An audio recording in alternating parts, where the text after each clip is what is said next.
Well, so far they seem to be working fine.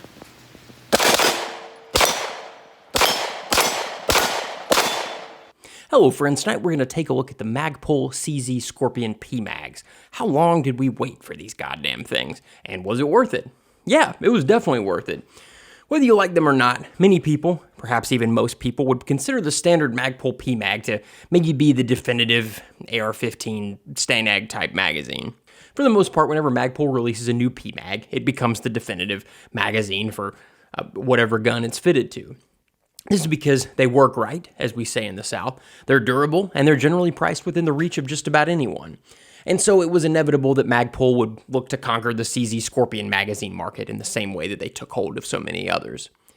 There are quite a few Scorpion magazine options on the market already, and to borrow a word that is perpetually overused by college professors, those prior magazines have been problematic. Cracked feed lips, inconsistent drop-freeness, strange fit, inconsistent tolerances, and many other fun and exciting issues. The hope was that Magpul would avoid all of these problems with their design, and they have. The CZ Scorpion is quickly, much to my disappointment, becoming America's favorite SMG-type thingy. Folks can't get enough of that gun, and it was due for a truly great magazine, I think. If you're one of the, 3, maybe now 4 people who watch this channel, you may know that prior to heavily upgrading it, I did not much like the CZ Scorpion. I'll tell you up front that these magazines have helped me enjoy the Scorpion a little more, and I'm very excited about these mags.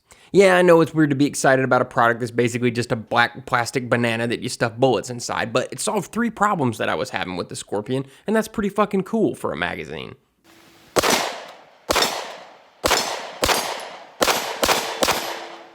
Ooh, it is nasty.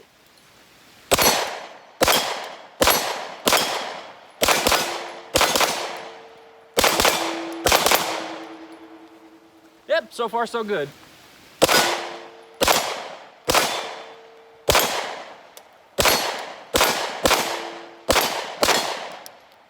Yeah, it's almost too easy at this distance. All right, so we are some, I don't know, however many rounds in. Features. The EV9 PMAG is made of that weird, grippy Magpul plastic. No other plastic is quite like it, and goddammit, it works great. The polymer is nearly indestructible. It's only a matter of time before Magpul makes sex toys out of it because, I don't know, human beings always figure out a way to make anything into porn. It holds 35 rounds, and it's got these handy little windows cut into either side of the mag. You might call them witness holes, which to me has always sounded like, I don't know what you'd call those strange holes that are cut into truck stop men's room walls. Anyway, these holes don't let much mud in, like you would imagine, and yes, I did check. These have been extremely reliable.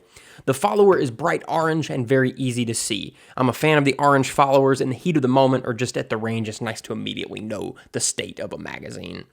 There are these grippity ridges on the front and back of the magazine, which is great when you're using these with your micro Scorpion.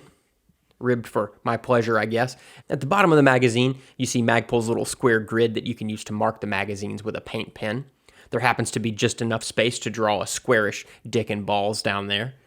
Don't ask me how I know. Toilet humor. I personally just draw the numbers on the bottom with a silver Sharpie, but to each his own. Whatever you'd like to do, you've got that space. The price, in this case, is also a feature.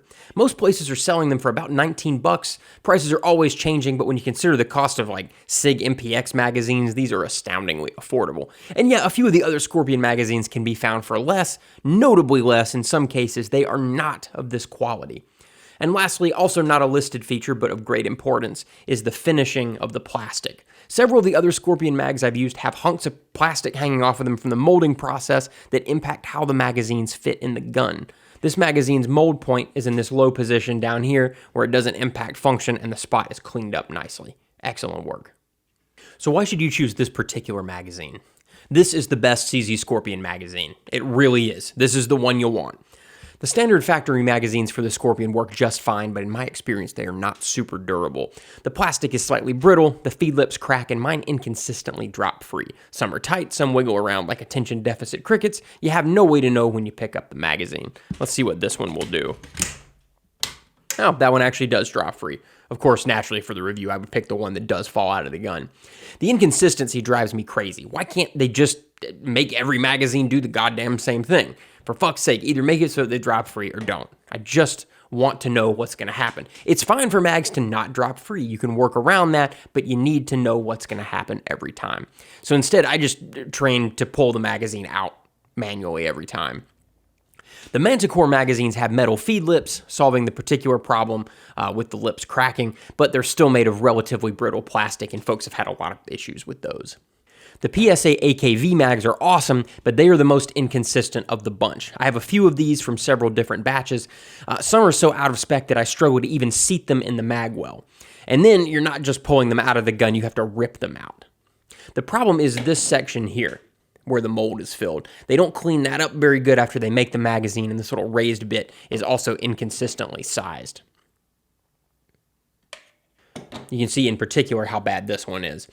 This magazine looks like it has some sort of illness that has produced a sort of strange tumorous growth on the front of it. It's very unpleasant. I've tried fixing it with a file, but I just have to remove too much material. It's not worth it. Maybe these work fine in the AKV, but I would not recommend them for the Scorpion. In contrast, all of the PMAGs are exactly the fucking same. Each and every one. They've all been cleaned up extremely well at the mold point, and they all lock in place the same way with the same amount of wiggle. They all drop free when they're supposed to, and the plastic is very strong. They just run. They're great magazines. So let's look at what happens when we try to put these. That one, I can barely get into the gun, and then I have to really wrench it out. That's one of the AKV mags. Here's another one. That one's totally fine. And like I said, I've tried them from 2 different batches. Some of them work, some of them don't. Here's the PMAG. Perfect. Yeah, whenever I take these out of the mag pouch, the first round is getting pulled out of them. I don't know what the deal is with that.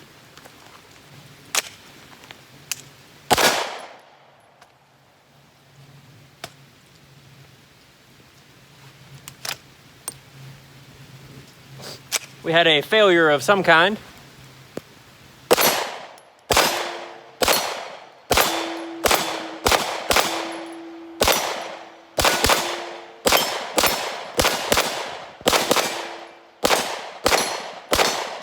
We did have one malfunction. Looking at the round, I think the round itself, it was either deformed by the gun or is just a little weird from the factory. I'm not shooting the most expensive ammo. Still wanted to let you know about it.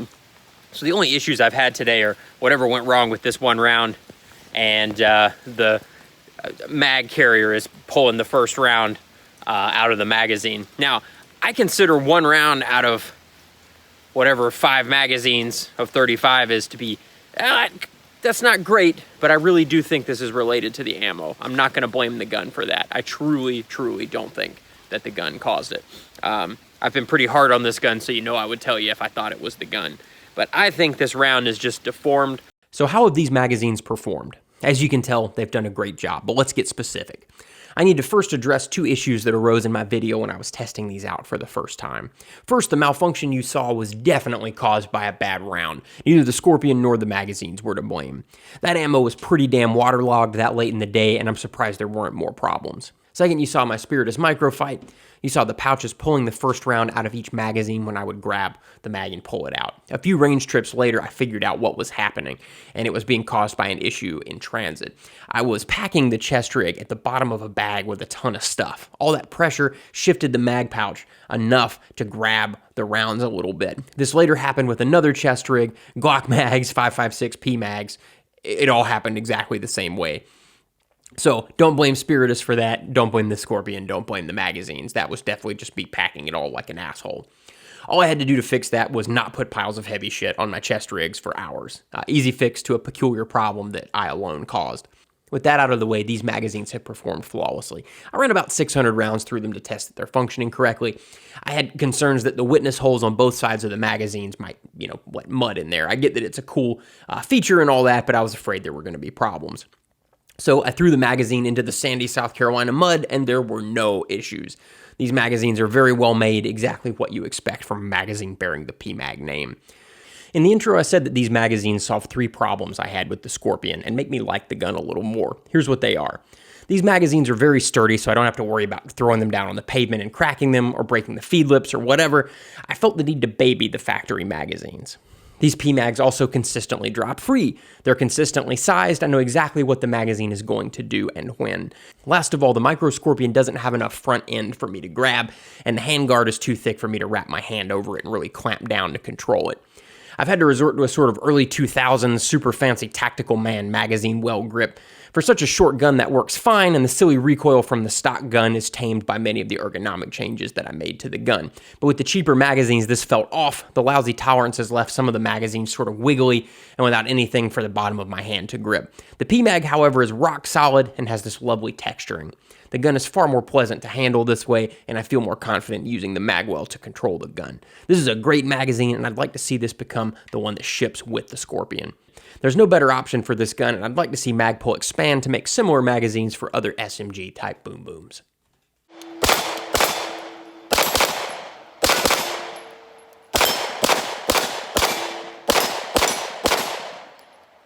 At this distance, not very challenging.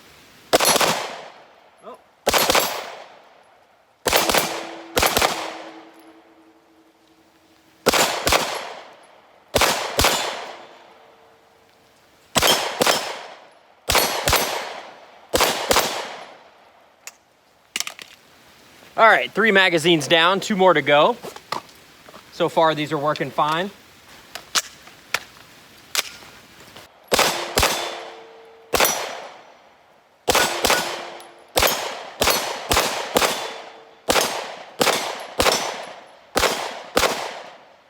I don't know which of these targets y'all can actually see. I hope you can see all the ones that I'm shooting at.